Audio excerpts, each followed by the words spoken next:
What if planning for life after high school didn't have to feel so overwhelming for students, parents, or educators? Today, we explore how rethinking post secondary planning can lead to more personalized, confident, and future ready decisions.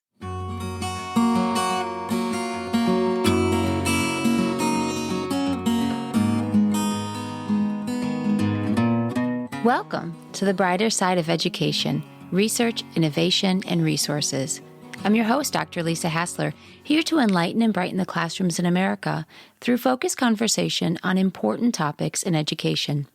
In each episode, I discuss problems we as teachers and parents are facing and what people are doing in their communities to fix it. What are the variables, and how can we duplicate it to maximize student outcomes?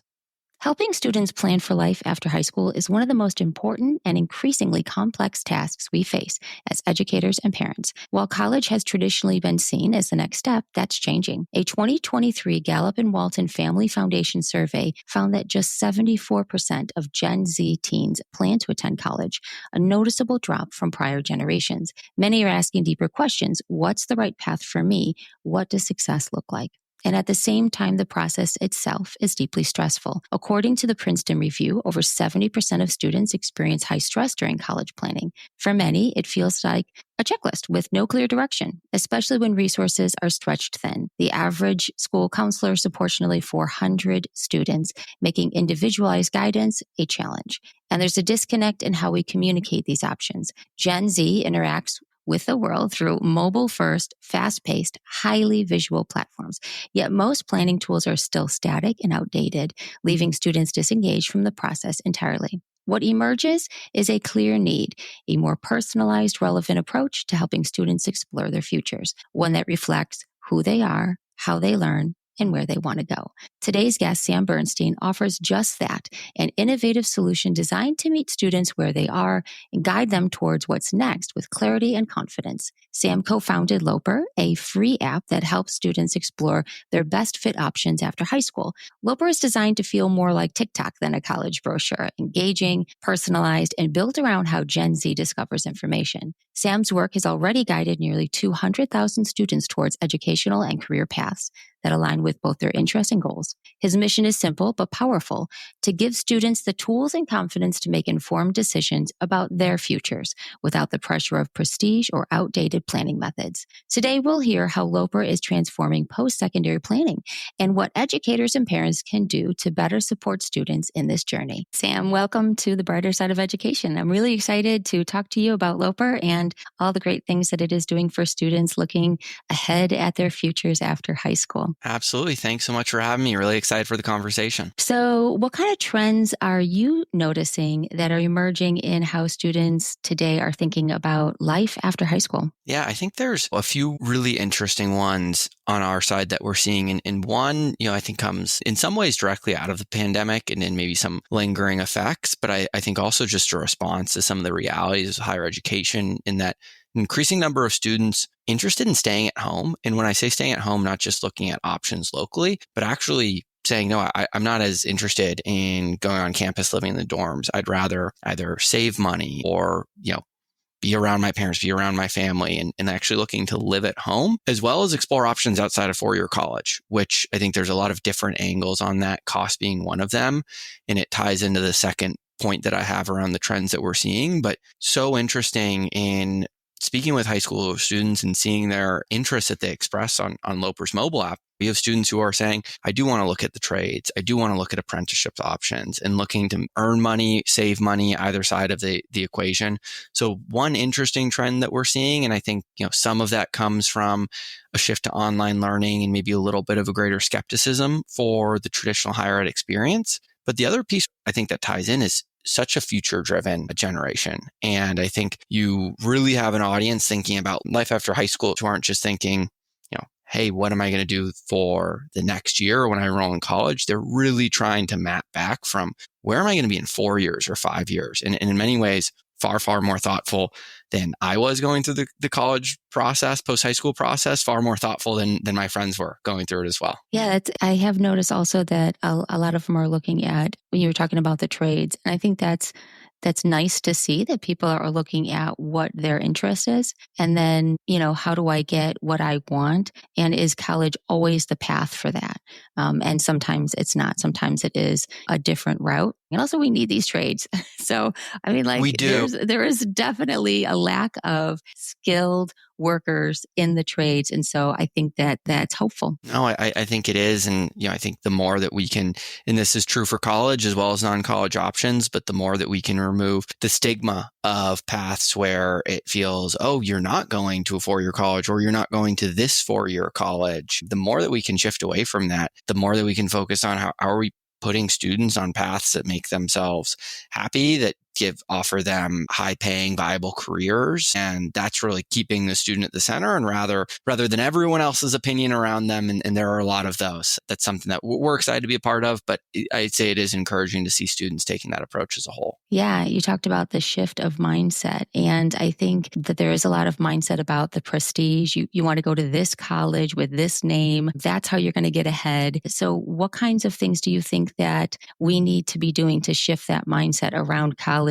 prestige? And how do you think educators and parents can help students focus more on the fit and not so much the prestige? Yeah, I think the first thing that comes to mind is it's just calling out the absurdity of rankings as a whole. And there's a bunch of different ways. I probably don't have any original thought on this that hasn't been shared elsewhere, but it's very human to like to have things in an ordered list and be able to look, okay, this is number 1, this is 2, and so on. But how amongst thousands of colleges can you actually make any type of ranking that has viability for everyone? So the more that we can call out the absurdity, and I think remember that this is a stressful process for teens, and they might be clinging to these rankings, and finding different ways, I think, to, instead of just saying, oh, ignore the rankings and leaving it at that, maybe bring up the fact that for that audience of students, and they estimate it's about 10% of students in the country are caught up in the race for highly selective admissions. For that audience of students, calling out, starting to break down and think about, okay, if you're really fixated on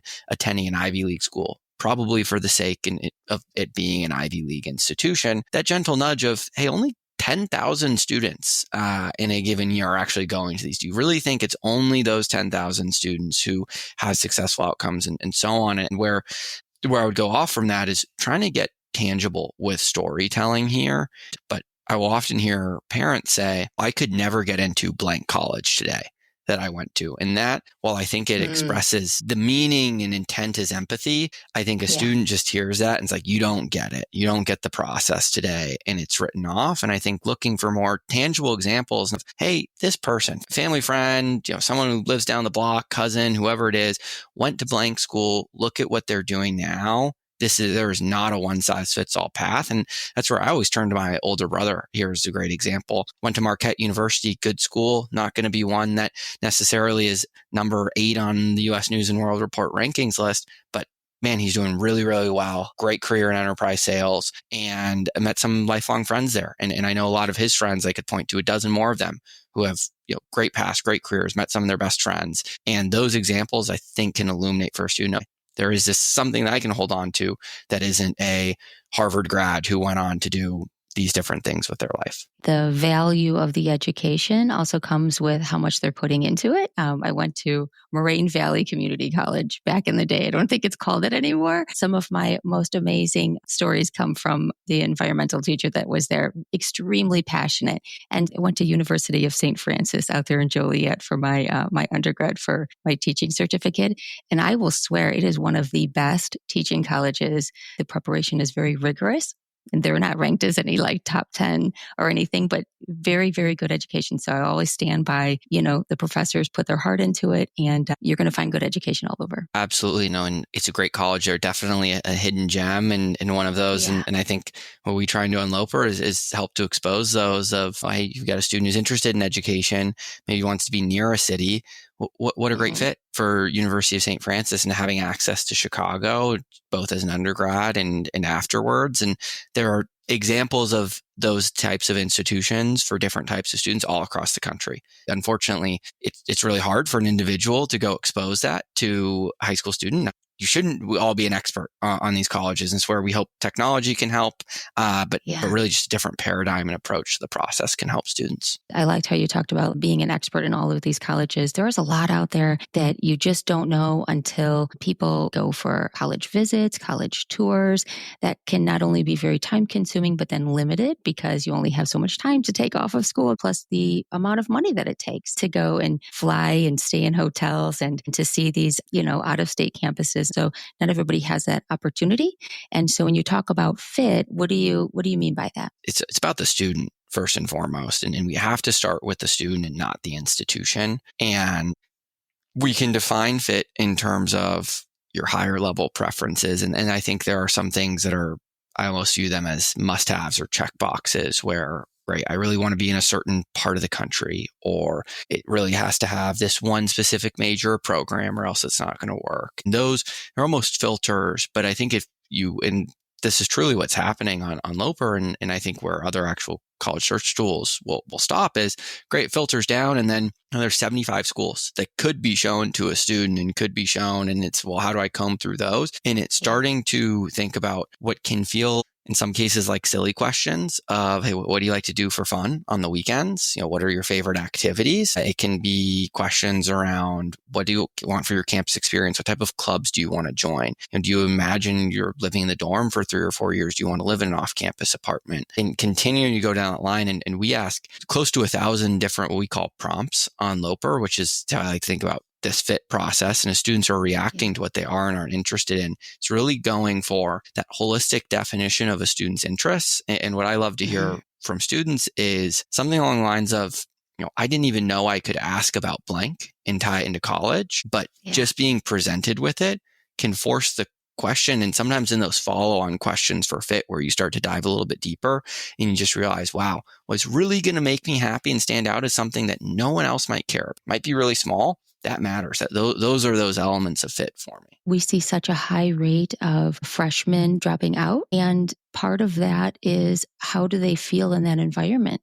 You don't know how the environment is until you actually arrive there. You're going through the process. And so having a better fit, like you're talking about, what do you like to do for fun? What do you want to be surrounded by? What kind of clubs are you want to be engaged in? It's those activities that make the connections that make them happy, that will make them want to stay in school longer. So and the 1,000 questions, that's pretty amazing. What's missing in traditional planning tools, and how did that influence your vision for Loper? No, I think the approach towards the process, we think about it as, we need heavy structure and these tools, and how do we figure out shortcuts in the system. And as we start talking about it, I just imagine high school students getting more and more stressed. And that's something I very empathetic of as I think back on my own process, on my friend's process as well, where I think we end up turning this into, and it is a very important decision, don't get me wrong, but we turn it into the important decision and the critical process, where, yes, it's very important, but as we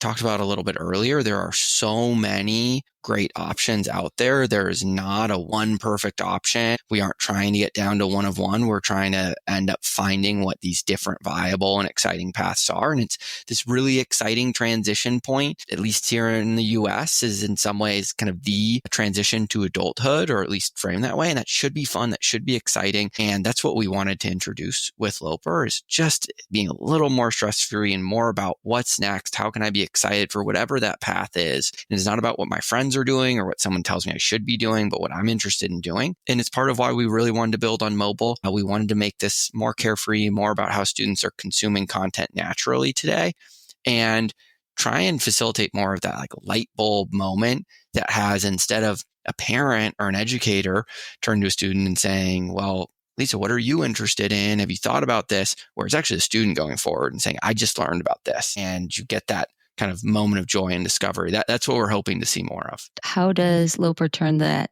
checklist style planning process into a more student-driven experience? You were talking about something that's very maybe mundane or structured into something that Gen Z is more attracted to, more visual appeal, something that's less static. Yeah. So we have, in terms of that visual and interactive nature, or having students react to what we call prompts within a feed on the app. It looks a little bit like, sometimes I hate saying it, but a little bit like a TikTok feed or Instagram Reels feed. But I think it can help illuminate what that interface looks like for students. And this can be content about majors, content about clubs, as I mentioned, on campus, facilities on campus, different careers that you're interested in. We have video content.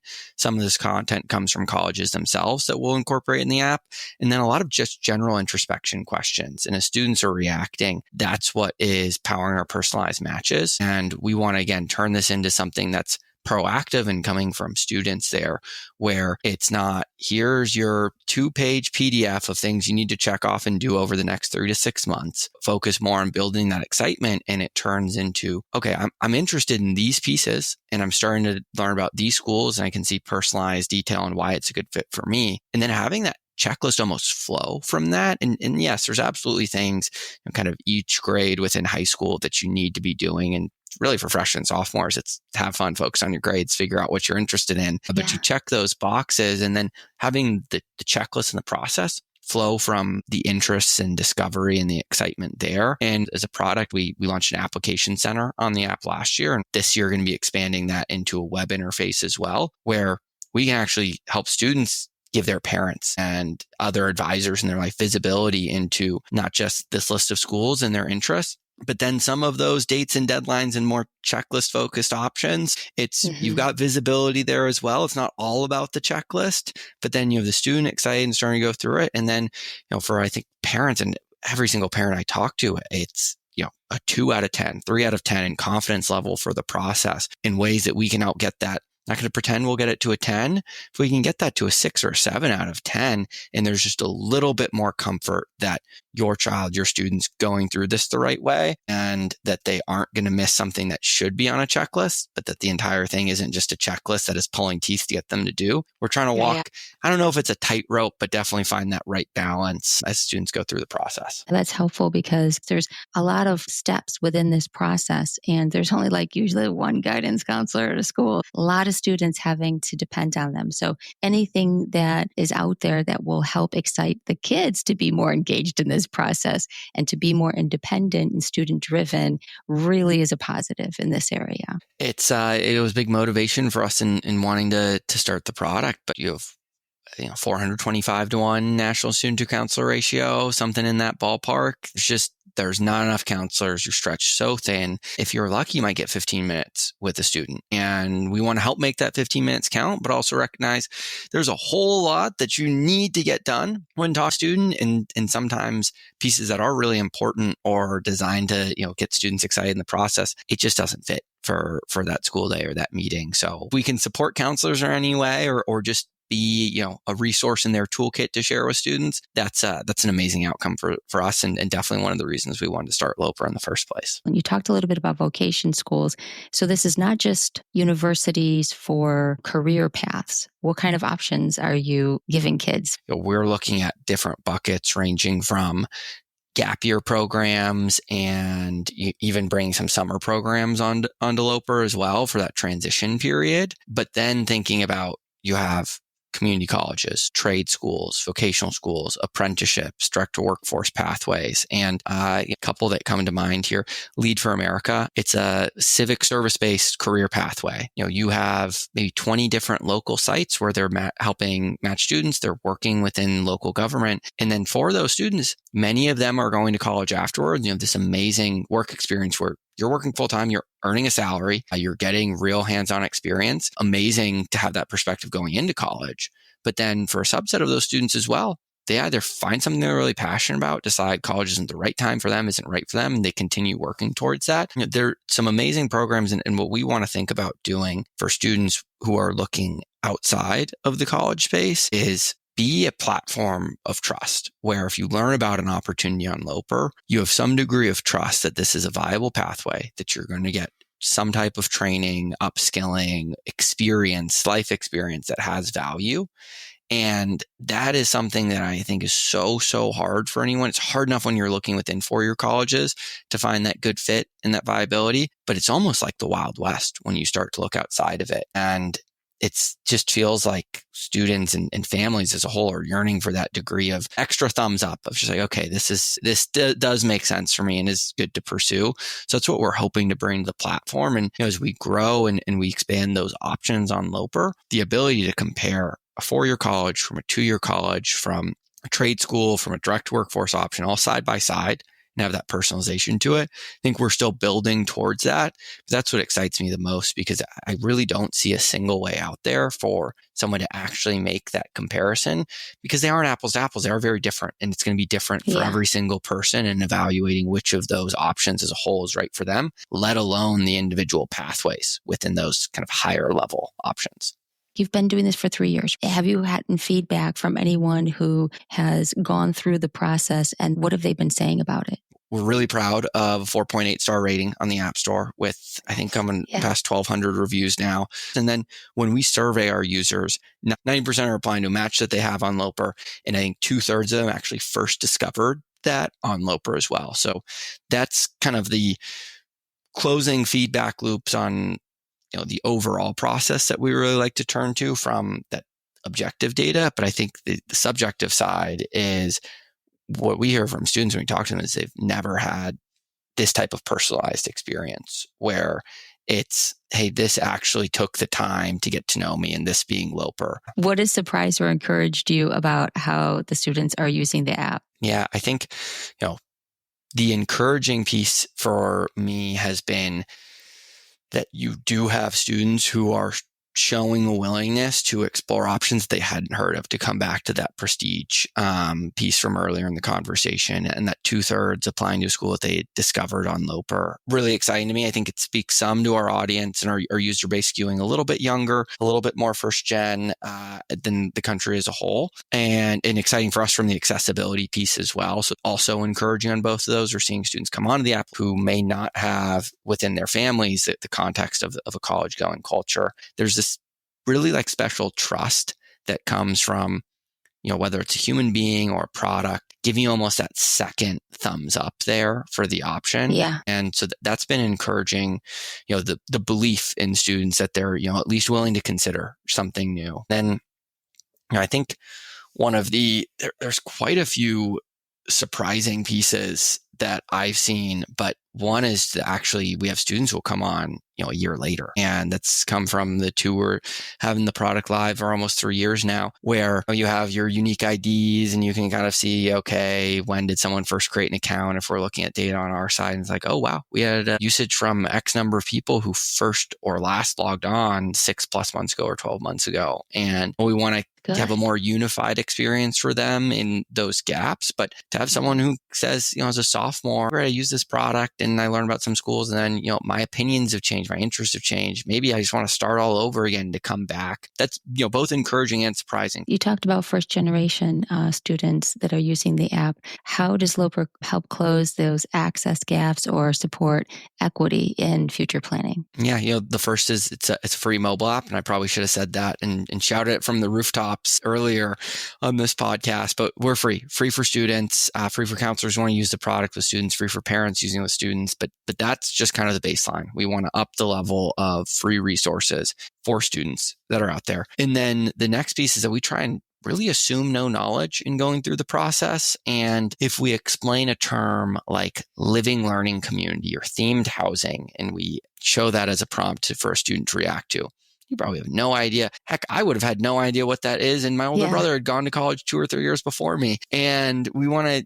explain whether it's a term like that or something that feels more basic, like liberal arts college and what that is. Just having the opportunity for students to hit a button, learn more. And it's one of the nice pieces of technology where I think it's very easy to feel self-conscious when you bring that up to a human, when you're asking a question that you think you should know, whether or not that's true. Just to have that presented to you in a way that there's not even a thought of asking a question or clicking to learn more. That's important for us, because if we start to make assumptions about what students know going in the process or act like you should already know this, there's nothing more discouraging than that. And there's nothing more discouraging than feeling like you're behind in the process, when realistically, as a first-gen student, you have the feeling that you're behind from day one, just from nature of not having other people in your family having attended higher education. So that's very, very important for us in assuming no knowledge. That's a great thing, because there's been so many times when someone has said an acronym around me and I've thought, I have no